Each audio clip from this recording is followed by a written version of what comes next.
Hey everyone, this is Ben. Welcome back to the Renegade Lawyer Podcast, where I get to speak to folks inside and outside the legal profession who are making a dent in the world.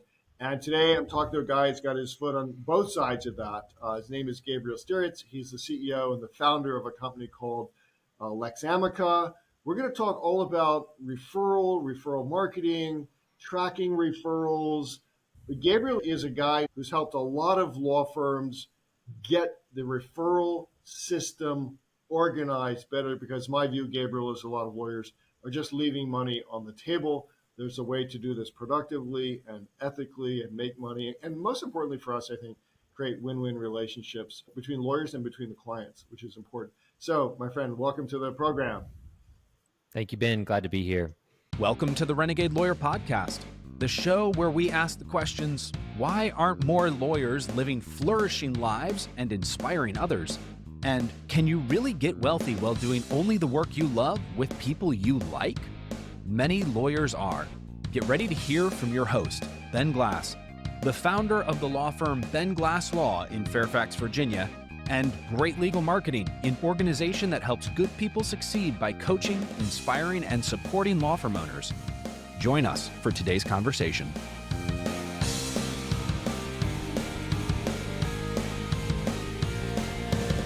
Hey everyone, this is Ben. Welcome back to the Renegade Lawyer Podcast, where I get to speak to folks inside and outside the legal profession who are making a dent in the world. And today I'm talking to a guy who's got his foot on both sides of that. His name is Gabriel Stiritz. He's the CEO and the founder of a company called LexAmica. We're going to talk all about referral marketing, tracking referrals. But Gabriel is a guy who's helped a lot of law firms get the referral system organized better, because my view, Gabriel, is a lot of lawyers are just leaving money on the table. There's a way to do this productively and ethically and make money. And most importantly for us, I think, create win-win relationships between lawyers and between the clients, which is important. So, my friend, welcome to the program. Thank you, Ben. Glad to be here. You and I met in Chicago just a couple of months ago now, I think. We were both at Vista's law firm leadership conference with, I think, some of the largest plaintiffs law firms in the country in the room. Their leaders learning how to be better leaders. And we had a brief conversation. I said, interesting business, interesting guy. Let's come on the podcast.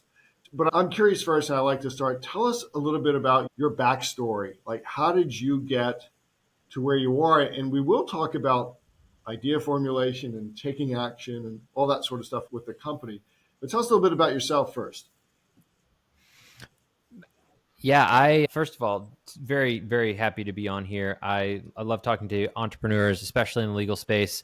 I've been in legal since 2019 and really fallen in love with it, plaintiff-side specifically. Bigger picture background is that I actually went to school for photography. I did my undergrad. I have a Bachelor of Fine Arts in photography. And when I was in school, thought that I was going to be a commercial photographer. That never materialized, but I am very grateful for what that taught me about art and especially design thinking, which back in the earlier part of the last decade wasn't really as much of a buzzword as it is now, but have been really happy to have that background in design and understanding that. But spent about 10 years in nonprofit management and fundraising. So came out of school, worked in a nonprofit in New Jersey, helping youth break cycles of poverty. Spent time fundraising for that, doing donor development, and also actually in the operational side, we had about 150 people in the nonprofit. So a lot of learning around business practices, operational, organizational development, and then moved from that into working for a wage and hour plaintiffs law firm in Arkansas. We were doing a national federal practice around the FLSA, the Fair Labor Standards Act. Really love that. A lot of missional compatibility, moving from nonprofit into something that's protecting the rights of people who don't have the ability to even hire a lawyer. These are people who are making less than minimum wage because their employers are cheating them out of their wages. And so that was really, really exciting. Worked on that for 3.5 years. And then at the beginning of this year, moved into tech, started a referral management platform with a network component to it. It's a B2B platform for attorneys by attorneys to help solve one of the big pain points in the industry, which I'm sure we'll get into. But that's a real short overview of where I came from. So I tell people, I don't know what I want to be when I grow up, but I'm sure I'll figure it out one day. Well, let me unpack that for a moment, because I do have a lot of listeners who are thinking about going to law school, or they're in law school, or they're early in their legal careers. And what I would point out, and I have seen this over and over and over again, Gabriel, is where you, like the decisions that we make at 18, oh, what college do I want to go to? What do I want to study? Are not the decisions that bind you to a career or an occupation for the rest of your life. And over again, I've talked to people who I'm like, how did you get into that field? I spoke to someone who was like a bridge lighting bridge lighting designer. Oh, well, I had this extra class in college and I needed to fill 3 hours, and I just took this class because it fit and I got turned on by it. So, and the other second point I'd make is the legal profession needs people who weren't all poli-sci majors and English majors and whatever else it is that makes for good law student applicants in the world. And then, so the fundraising space is interesting, and it's a great place for people to go learn how to sell, because you're actually almost selling the invisible. You're selling a mission, you're selling a vision, but most often there's not a product or a service that the donor is getting. They feel good about it. They like the purpose, so the purpose has to be sold. And if more lawyers understood that, especially my crowd, which is solo and small firm market, is that what we're selling is not, I can get you more money than the next guy, right? I can get you all the money you deserve, no fee if no recovery, right? And that's where the space most lawyers play. But we, at our law firm, are selling the vision of the next step of your life. And we coach on that, because we'll do the legal fine. But there's lots of people who can provide the same level of legal services. We're playing a different game. And a lot of members of Great Legal Marketing are playing a different game because they understand how to sell the mission. Not the lawyer's mission necessarily, but the mission of that person's life.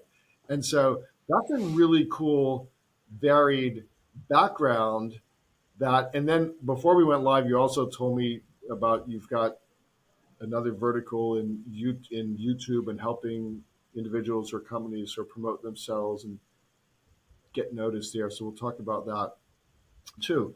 But yeah, the lawyer referral space is a huge opportunity, I think, particularly for the solo and small firm lawyer crowd who understands marketing.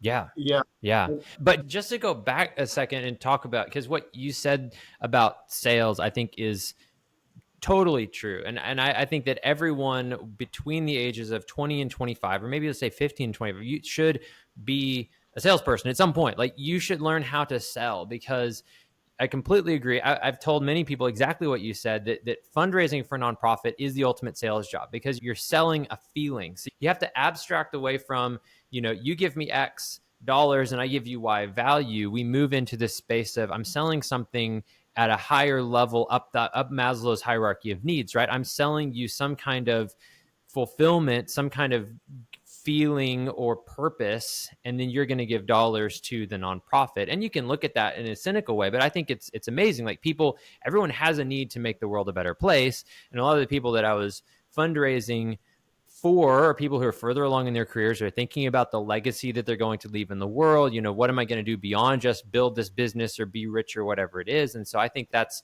a really good point. And it teaches these really amazing skills, one of which being that you just need to learn how to face rejection. Like, you need to be happy when you're in a space where 9 times out of 10 you get rejected and 1 yes is a win. And so how do you psychologically become comfortable in that space? I think that's a skill that everyone should have. And so absolutely, I think that's incredibly valuable. And one of my favorite business stories of all time is Sarah Blakely and Spanx, the youngest self-made billionaire woman in America. She's absolutely phenomenal. What did she do before she made Spanx? Well, she sold fax machines door to door. I can't think of a more brutal sales job than selling fax machines. Taught her how to do the sales that ultimately would make her into a billionaire. And I think there's no better battleground for learning how to do what it takes to as an entrepreneur than to do sales. It's so funny because you and I sound very much aligned on this. It's like the young kiddos of today, some of mine maybe included, have not had to do something really hard. They studied well, they tested well, they get into college, and most of them have summer jobs and stuff. But the ones who are, let's say you work in a restaurant and you're the server, and part of your compensation is based on your tip. Well, part of your tip is based on the size of the ticket. Part of the size of the ticket is based upon whether you make a good relationship with the folks at the table and whether you can get them to buy ice cream and coffee and dessert alcohol and whatever else it is. And then the other thing, about because I've worked for a long time with a charity called Love Without Boundaries, that provides help and healing to children around the world, is that it's not good enough to say, hey, there's a need and you're rich and so you should contribute to my need, because there's tons of organizations that have a need. But learning to tell stories, and for lawyers, like if you're a trial lawyer, you're telling the story of your client. My Great Legal Marketing members learn to tell stories that are interesting so that they can be noticed amidst the noise of the competitors who are on billboards, on TV, radio. Not that there's anything wrong with that, because if you can be in that space, it absolutely works. There's only one firm that can be the top buyer in any particular market. That's just objective reality. But learning to tell stories. And so the study of charities and charity fundraising, and there are resources where you can get a hold of charity fundraising letters and campaigns. Those are worth studying because, like you said, you're not getting, you may get a sticker to put on your car, and you may get the extra magazine in the mail, but usually not much out. And I was telling my team today, I support an organization called the Institute for Justice, and they file lawsuits all over the country for entrepreneurs and for people who've had their property unfairly taken away by the government, And like every time they send me a magazine, I'm like, I want to send these people money because that work inspires me. I mean, look, the shout out for charities, because I've been there too, is look, when you're in a charity, you think, well, we should go look at the business world because they do everything well. And when you're in the business world, you're like, no, we should look at charities because they don't have any money. And if they can do it with no money, then we should be looking at those people because they're scrappier, they're more creative, and they're probably working harder than the guy who has $1 million to blow on ad spend. We could talk all day about this because there's another great teaching point from charities, and I think you alluded to it, is like, who's your target? What is your target interested in? Let's not go spend money to be everything to everybody, right? Let's be very specific, and let's enter a win-win relationship by helping that donor feel good about their legacy, their brand, whatever it is. So, but I did want to talk about referrals, and so one of the things that we teach lawyers how to be better at is to be the trusted authority for legal in their community. So Ben Glass Law, we do PI in Virginia, we do much like the place you had where they were doing a national practice. We have a national ERISA-based litigation practice. Okay, yep. But we want everyone that we know to think to call us first. You think you need a divorce, you're in trouble with your landlord, whatever. We don't know the answers to all those questions, obviously. But my words is our Rolodex is really big. Like we 100% can help you think through this. Is it really a problem for legal? And if so, here's 3 people, guys and gals, go call them. They're the experts in the space. And of course, when it's typically, Gabriel, when it's a referral of a contingent fee manner, there's typically, in every state is different, but typically a fee sharing of sorts. We're also able to do it in Social Security, even though they don't charge a lot. Like we get a percentage of that. I've got members who do it in the DUI criminal world, right, as well. Yep. I got members who do it in the family law. So some spaces where lawyers think, well, that's not possible to do, or, quote, they don't make enough money, or they'll never pay me.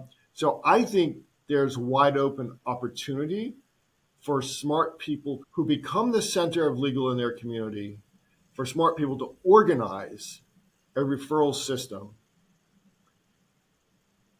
if not for the money that comes back directly, but it's also getting, when they get a case, that's your type of case, like being the trusted authority for lawyers. So let's talk about that for a while, because I imagine you too have found a gap and a need to fill with your company, your entrepreneurial venture.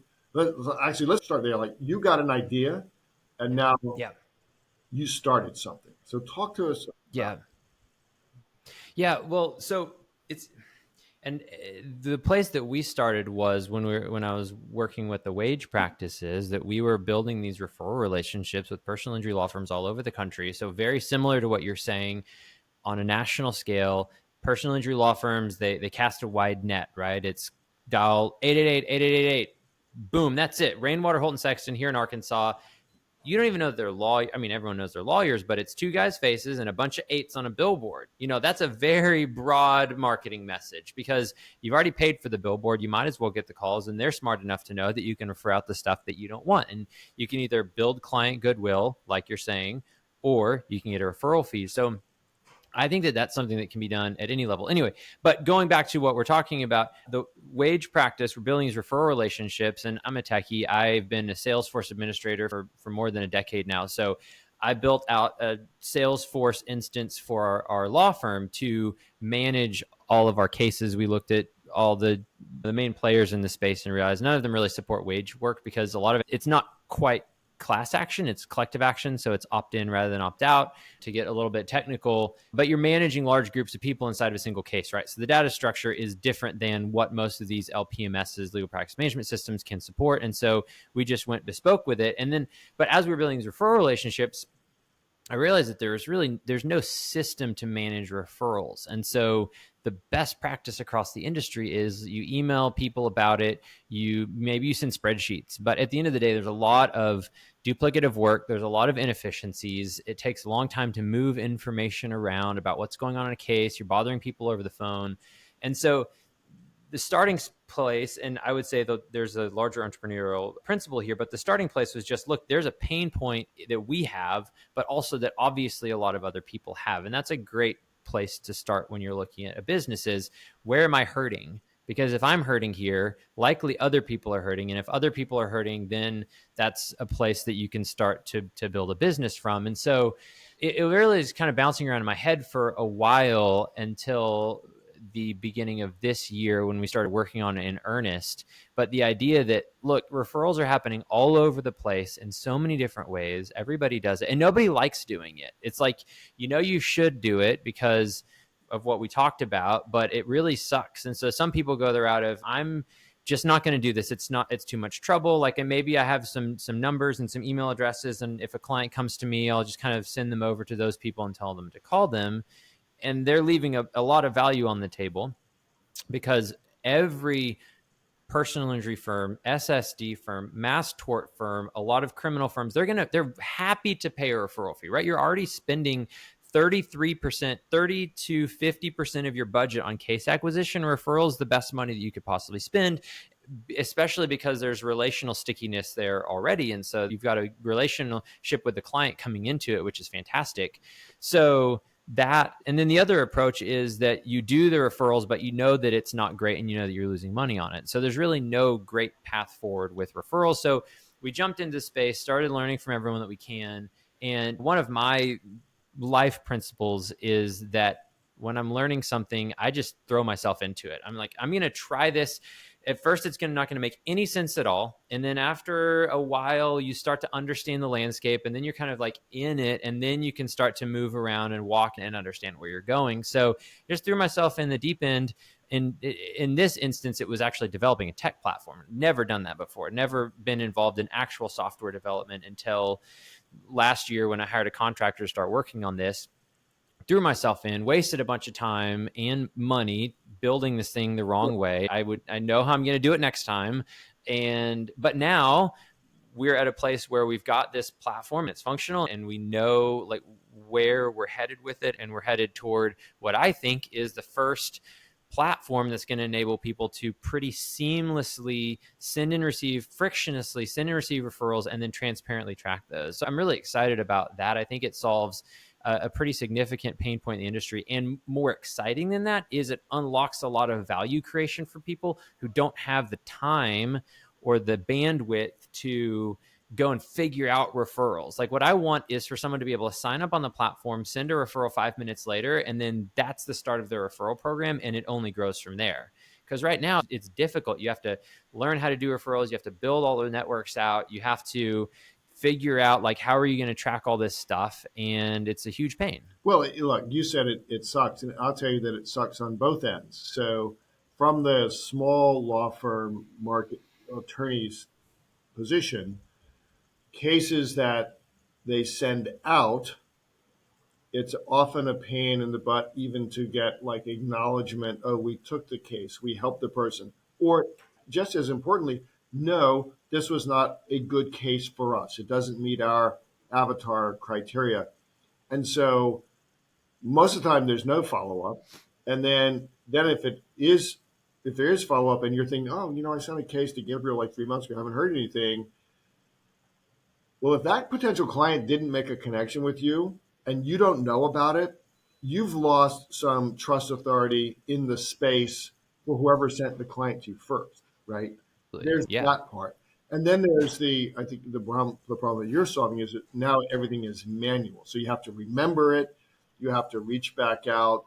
You have to now on their end, since it's not automated, they don't remember either. Someone has to take time to go figure out the answer to the question you just asked. And so it really sucks, I think, on both sides of that coin.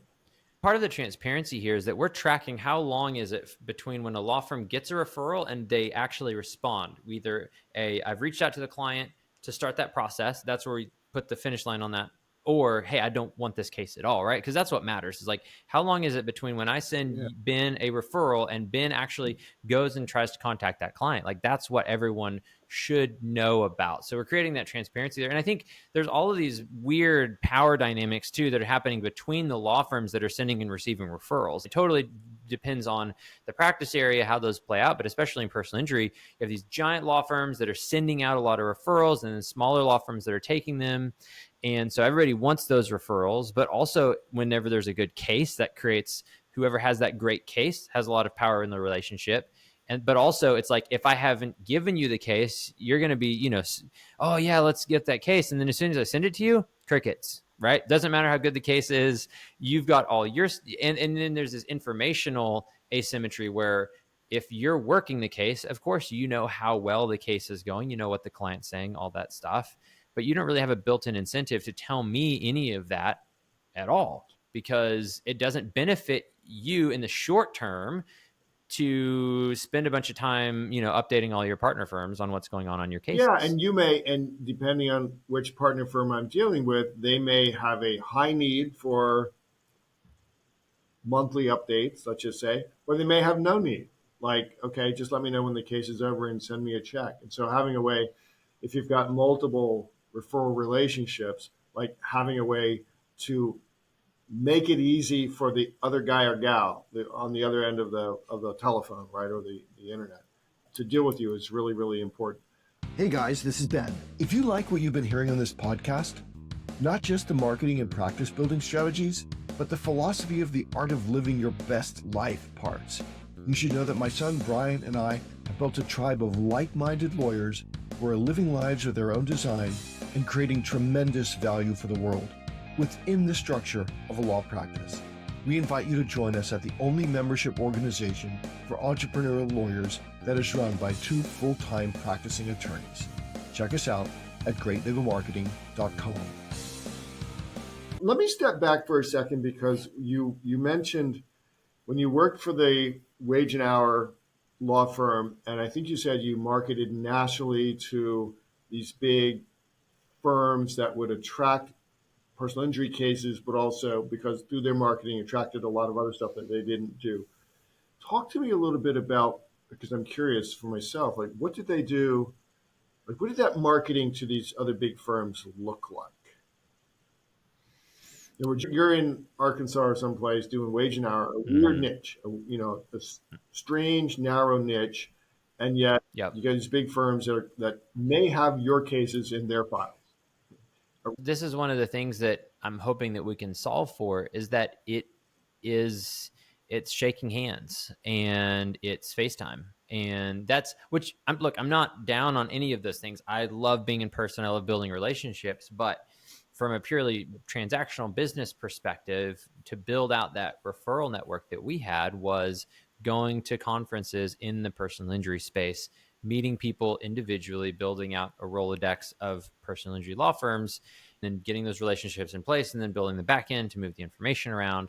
And there's no other way of doing that for us. I mean, yes, you could build a LinkedIn brand, and that's definitely a route that we did not explore. But for us, yeah, it was attending conferences. And then because we're so niche and weird, and I really love that you're doing ERISA, because we've actually originated some ERISA claims and sent those out, and those are fantastic. Love those. And that's another one of those. Yeah, it's one of those weird verticals. And I love those niches. Like, I think that referrals thrive on niche, right? Because a referral thrives when there's an asymmetry somehow. It's like, well, I got a case and it's a place that I can't take it, or a type of case that I can't take. And the more niche, the better. Because if you're this ERISA guy, you could be the ERISA person for hundreds of law firms all over the country, and you need to cast your net really wide. So yeah, but it was conferences, it was in person, it was getting introductions to other people. And that just takes a lot of time and energy to do that B2B marketing, which is, I think, often very much undervalued, because as an attorney, you can very much have two different demographics, your clients and your community, and then the attorneys that you need to build relationships with. And look, relationships have basically unlimited cap on the value, right? Like, it's potential people to work with, it's learning from other people, it's building business deals. Like, all of the successful attorneys that I know, the ones who are very, very successful, they are constantly talking to other people in the field and outside of the field. Like, you just if you're not doing that, you're leaving so much on the table. I mean, look, we met at a conference where we were learning from other people in the industry, best practices. Like, none of my good ideas have come from sitting in the office. They've all come from talking to people at conferences. You have these ideas. I like to take notes, and then I take it all back on the plane, and then I figure out what I'm going to do when I get back into the office. And, we went to a conference in June, the Linear Conference, right before you and I met. We actually split our entire platform into two different pieces just because we went to that conference and the conversations we had there. Yeah, so we call that lawyers need to be in a room. And this is so important, particularly for the solo and small firm lawyer. So, and by that, I mean, there are many organizations like Great Legal Marketing, like Vista, like PILMA, like How to Manage a Small Law Firm. These are all friends of mine. They're all quote unquote competitors, but actually we're all good buddies, and we've come up to the same sort of ecosystem many of us have. And we believe, I think I can speak for my friends, is that if the solo and small firm is going to survive, you got to be in a room. I think one room with lawyers, but then other rooms with lawyers and non-lawyers, the other entrepreneurs of the world, because that's where all the good ideas are. The good ideas are not in the typical standard bar association. So if you took your thing to like the Virginia State Bar, you'll be very lonely at your display, because they don't think that way. They don't teach this. They don't advocate for it. They probably think that what you and I do is crazy and wrong. I mean, and they know I say this, right? So lawyers need to be in a room with other entrepreneurial lawyers, which is why the Vista event was so great. National Trial Lawyers does a great event. My friends do great events as well. So if you're not in one of those rooms, like, you're just going to be left behind. It's just so much harder.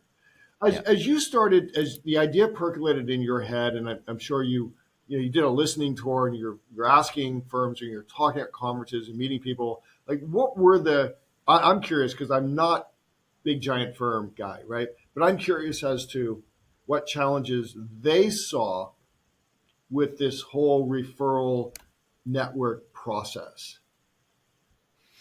Well, I think I'm interested to hear more of your thoughts on the challenge that small firms face, but I do think the challenges themselves are quite similar. It's lack of transparency. It's I send a case out, I don't know what's going on. That just scales when you get bigger. It could be one case, it could be 1,000 cases. The larger law firms that I've talked to, by the time you have between 500, probably around the time you have about 500 active referred out cases is when you hire a full-time person to man the phones and the email and start to ping people for updates on those referrals. And I'm sure that you and your listeners have all interacted with those referral managers who call you every 90 days and say, hey, what's going on in the case that I sent you? And that's about as much as it changes. But what's interesting is that referrals, unlike a lot of parts of law firms, there is not a one-to-one correlation between referrals and law firm size. Some of the biggest referral firms that I know, they have 5 people in them, and they have thousands of referred out cases. And also, I know law firms with 100 people, and they don't have a single referred out case. And so it's not a guarantee that you're going to start referring more cases. And also, being a small law firm does not mean that you can't refer cases. And I think that's something that's really interesting, and especially as obviously we're building a platform around referrals, but even with just Google Sheets and Zapier and better CRMs like HubSpot, like you can run a referral play as a very small law firm that you could not have done 10 years ago, right? Because just the interconnectedness of the world and the ability to put things into the cloud allows for a lot more of that informational transfer to happen than it has. So we're seeing more bifurcation between acquisition and litigation than we've ever seen before. Obviously, my mass torts, I think, really pioneered this idea, but I think it's moving more and more. And because I'm working with some social media, YouTube lawyers who are just really leaning into this concept, I think that's going to happen more and more. And what I think is really awesome is that because, like we talked about at the beginning, client acquisition and trust is entirely based around your ability to connect on a human level with someone. It's impossible, and with tools like YouTube that are able to give great communicators and great storytellers an outsized influence on a given population, it's impossible for someone like Morgan & Morgan ultimately to beat someone who is a fantastic storyteller and marketer at the client acquisition game. And so there's always going to be, and maybe more than ever, space for solos and small law firms to really carve out trusted communities, whether it's a physical geographic community like Little Rock, Arkansas, or a community of people who are like, they all love to be on Reddit, right? Like, so it could be a digital community, it could be a physical one, but if you're really good at connecting with the community, no one can outspend you and beat you at that. I just came back from a conference with my friend Dan Kennedy, and it was all about massive, masterful influence and power over a tribe. So you asked me, so the solo and small firm lawyer first oftentimes has a mindset problem because he's listening to the state bar. And the state bars, and I'll just generalize now, and some of them even have specific rules, like don't go advertise for cases that you're not actually doing, that you're, quote, just going to refer out, as though that would be bad for the client. So I think you're 100% wrong, but there is a mindset issue there, which then leads to, Gabriel, is like, all right, I'm never going to spend time working on a system for this. If I'm going to have a referral thing going on anyway, it's all just organic. If someone calls and I happen to remember who the good lawyer is in this town or in this practice area, and I happen to have the contact info and I happen to call the person back, then all those things have to take place. And now we have a referral, all right? So they've never spent the time to sit down and go, oh, you know what? I actually add value to the world if I make a great connection. So Gabe, if you call me and you've got a legal problem and I know the guy or gal who can solve that problem for you, even if I'm getting a piece of referral fee, like there's nothing wrong with that. Like, again, traditional state bar, like, oh, that sounds weird. You didn't actually do any work. No, actually, I did the best work. I hooked you up with the right person in the world for that. So there's that. Go ahead. Yeah. Yeah, absolutely. I'm just thinking about the statistics around why do people not get attorneys, and what you're talking about, which is the ability to be the gateway to legal access. Like, it's so silly that the bar would say, well, no, you shouldn't be a referring attorney. Why do people not get attorneys? It's because they don't know who to go to. Like, the access to justice problem is not that there aren't attorneys. There's 1 million practicing attorneys in America. There are 1 in 300 people are actually attorneys. The problem is that people, if they pick up the phone and they call an attorney, that's the entire battle. right? Like that is the problem right now. Not that the attorneys themselves aren't taking the clients on.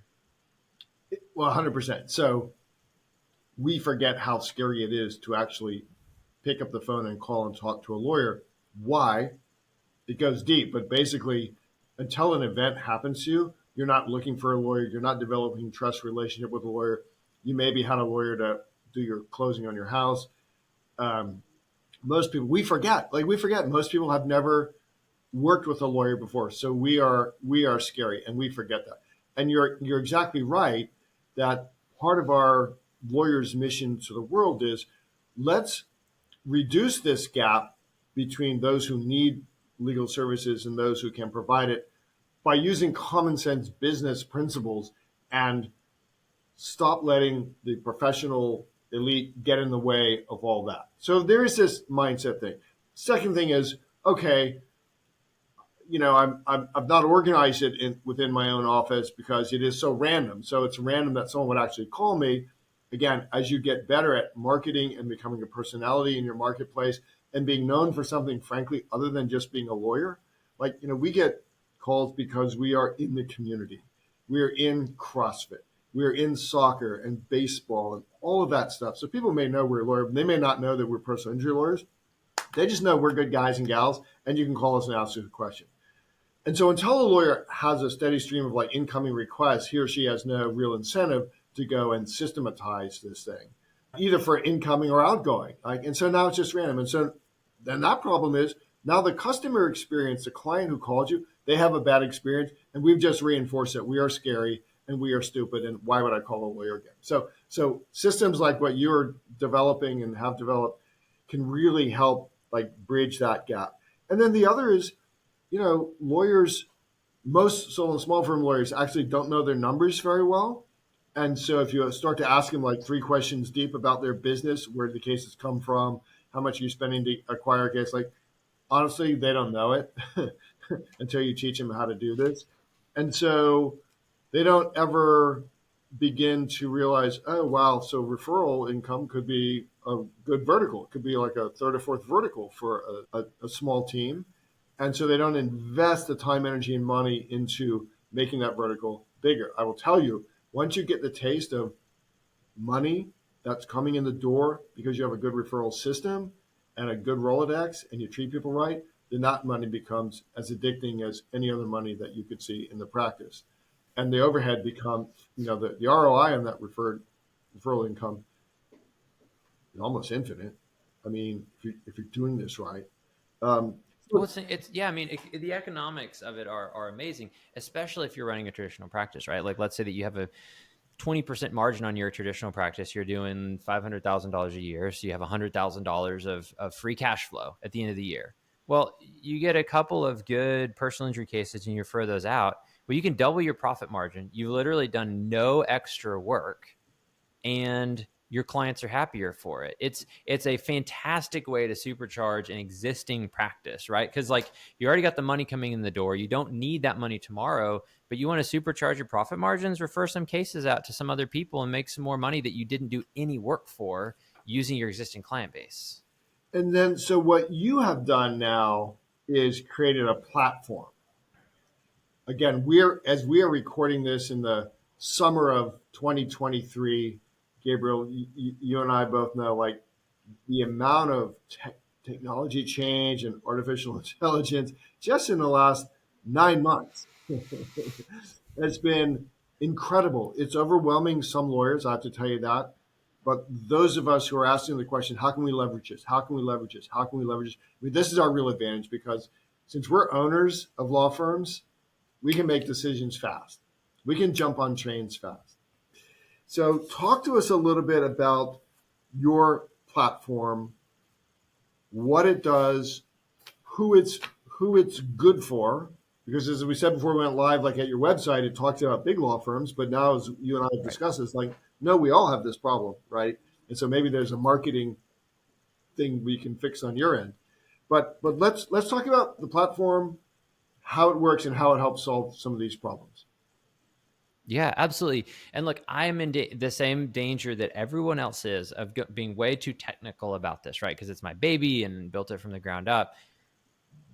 it's meant to supercharge what you already should be doing, want to do as a person, which is develop relationships with other attorneys, have someone that you can call at the drop of a hat when a case comes in that you can't handle. That's on the outbound side, right? So everybody has people calling in that they can't help them with, whatever kind of case it is. And it could be that it's somebody who drove through your town and got in a car wreck and then went home to Minnesota, or it could be that it's a practice area that you don't handle. It could be an ERISA claim, right? Like most people don't handle those.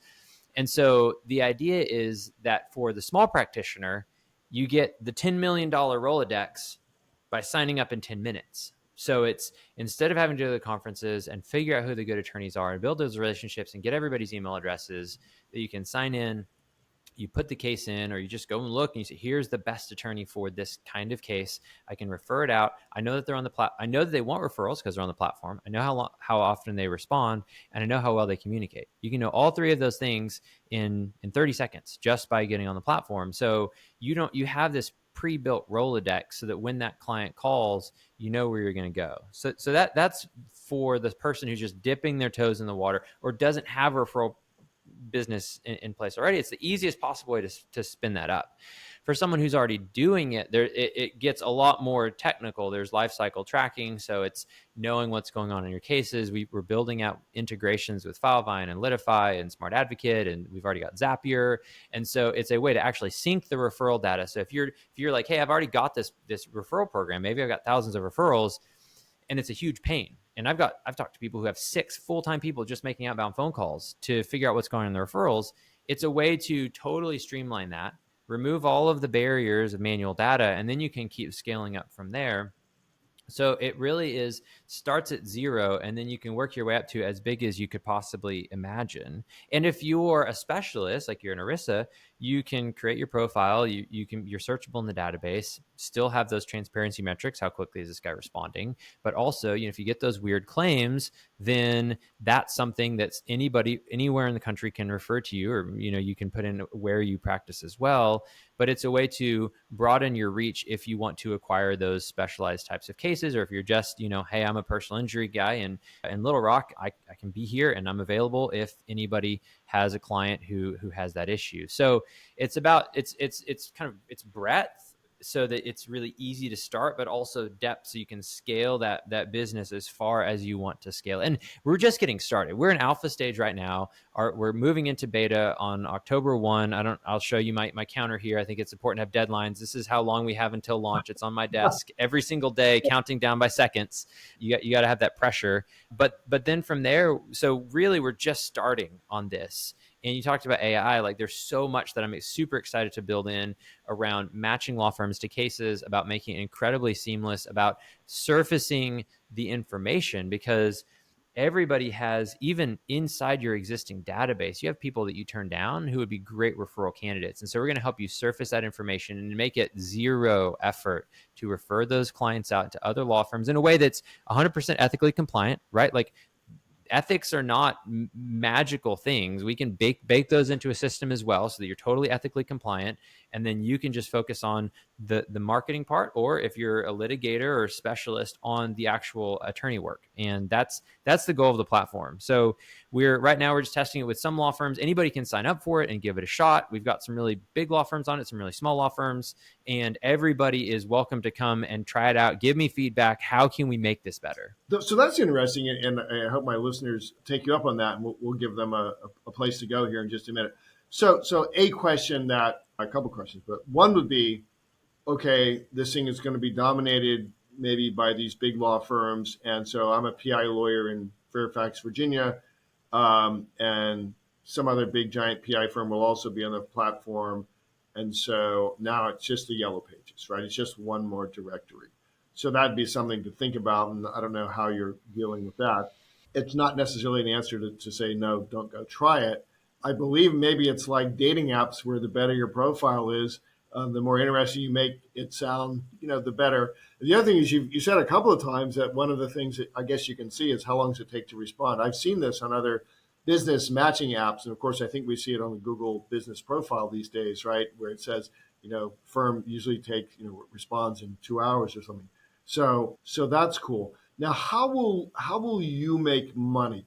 Tell us generally, like you said you can go and sign up for it. So are firms paying, will it be a subscription model? Does it depend on how big your firm is? How many cases?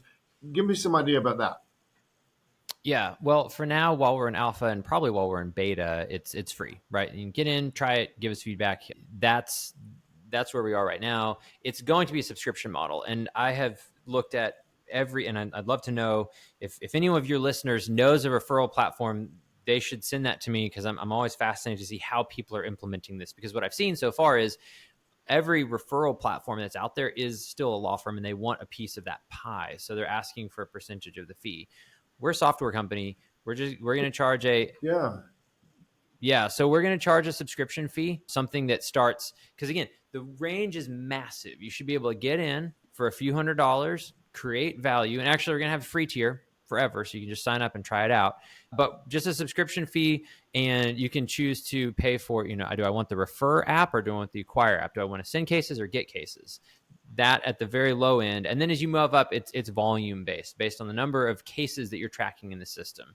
Because again, like the size of your law firm does not matter. You could be a 5-person shop with thousands of referrals. You could be huge. And I'm not going to ask you to pay based on your head count. That doesn't make any sense at all. It's based on how much value you're getting. And look, it's very reasonable based on how much value you can get. If the average referral fee is, let's say even, a couple $1,000, I'm only charging you, I mean, at the low end, it's just going to be a couple dollars per referral per month for total transparency. And I get contingency fee lawyers. We don't charge you for the number of cases you send or look at. It's for cases that you're actually tracking, where, you're going to get that value. Okay, so now I've got one for you, because are you familiar with the platform called Podmatch? No, I'm not familiar with that. You got to go check it out. It's for people that have podcasts. Same thing. It's like, hey, do you want to be on mine, or I can be on yours? And it's a subscription. And I set up my profile. I have like how I would be a great guest for you, who I'm looking for. It has a little 2 or 3 minute video. I can create a video for it. And so I think you would get value from looking at the Podmatch platform to see how they onboard people, because they have about 10 educational videos on how to maximize the platform. And you can't actually go to video number 2 until you've answered a question about and gotten the answer right about video number 1. So it's about, I don't know, $50 or so a month. And I'm new to it, but it's doing what I think you're trying to do for podcast broadcasters, podcast hosts, and guests. So you got to go in both ways. But you should sign up for it just to see how they're onboarding the new member and how the new member can have his or her voice. And so part of what they're tracking is, and I can see, is like, how many podcasts has this person been on? How many matches has this person made through the platform? And so incorporating that into your algorithms and what the viewer sees, the customer sees, then accepts, 60% of the cases he sent. He responds in 10 minutes, closes in 8 months. Like, that's data. That's fascinating. Yeah. And I'm going to sign up for it. I mean, that's really strong parallel there around what we're doing. I'm absolutely going to go research that. To go back to one thing that you said about, you've got this Virginia Beach law firm, and there may be a smaller firm, and is it going to be dominated by a giant law firm in that area? I mean, two things. One is that no law firm is ever going to get all of cases, no matter what channel they're working on. But because we're basing this around transparency, one of the metrics is volume, obviously, but there are other metrics that you can still compete against. You can build your profile out. You can talk about the kinds of practice you do. And, your speed to inquiry is absolutely something that you can compete with any law firm on. And I think that's really important to note. But also, like, at this point, there's a lot of real estate to grab, right? Yeah. And also, if you're if I'm referring a case out, there are a lot of different things that I want. Like, large shops are often turn and burn. They're just going to do volume. Their average fee may be lower. We're not pulling in fees yet, But at this point, like if I look and I see, hey, this is a smaller practitioner, I look up their law firm, I may be more inclined to send to someone who doesn't have 10,000 referred cases because I want more of that touch. So being able to pull out more of that story, more metrics, I think will allow people to differentiate themselves well. And right now, there's a lot of spaces to fill. The other thing you might want to be brave enough to ask is then, hey, if you did a match, right, how was the experience? Like, and either whether that's internally for you, so you know who's playing and who's abusing, right, or not, who isn't acting responsibly enough that you'd want people, to your brand, or as I meant, hey, the Ben Glass Law experience was 5-star, like they kept us informed. So that's, I don't know if you're doing that, but it strikes me as, okay, now because what you're doing is you're making this feel like everything else that lawyers are seeing in the world and these other digital platforms, right? How do many consumers pick lawyers, or how many stars do they have? All right. It's not very rational, but it's what they're doing. Right. So that's something to think about. So I'm going to sign up and I'll give you feedback. And then I would hope that folks that are listening to this, no matter what size or practice area, you should sign up, especially we're in alpha. And I think your thing said, I don't know, 60 days to beta or something. So tell us, Gabriel, like, what do they need to do? Where do they go? What do they find to get there? Yeah, LexAmica.com. Right now, you got to book a 15-minute time slot with me so I can give you an overview of the platform, walk you through it, and make sure that it all makes sense, help you set up your profile. So you can go there. Got lots of slots open next week, not this week, although who even knows when this is going to air. But then we're going to be launching a form where you can apply to join, right? Because this is a curated network. We're not just going to let anyone walk off the street and sign up for it. If you haven't been invited by a peer or vetted by myself, you can't come in. It's an attorneys only platform, and we're looking for quality attorneys on it. Well, and you said the word really fast, but it's LexAmica. We'll put the link in the show notes as well. But that's another thing, like the curated tribe. To lawyers like me and the guys and gals that I coach, that's important. They want to know that it feels more fair if someone has been let in, if there's some, today, person to person, some minimal quality assurance. I tell you, it just levels the playing field a bit. So right now you go there, you sign up, and what you're doing is you're booking a 15-minute call, which I will do. And because I'd love to see more of what this is about. And this has been great because, you and I got on pre-going live here, and I'm like, Gabriel, looks like this is like for the massive players, and that's not really our audience. But I think this is exactly for our audience because it systematizes and organizes a revenue stream that many people are missing just because they don't have technology that does it really well. And the last question, because I was going to ask you about Litify. You say you have an API, because I only know Litify because some of the referrals that come in here are coming via a Litify email address. I don't know a whole lot about it. Maybe I should. But what is the difference between LexAmica and Litify? Yeah, so Litify is a practice management system in its totality. You can manage everything from intake, case management documents, all of that.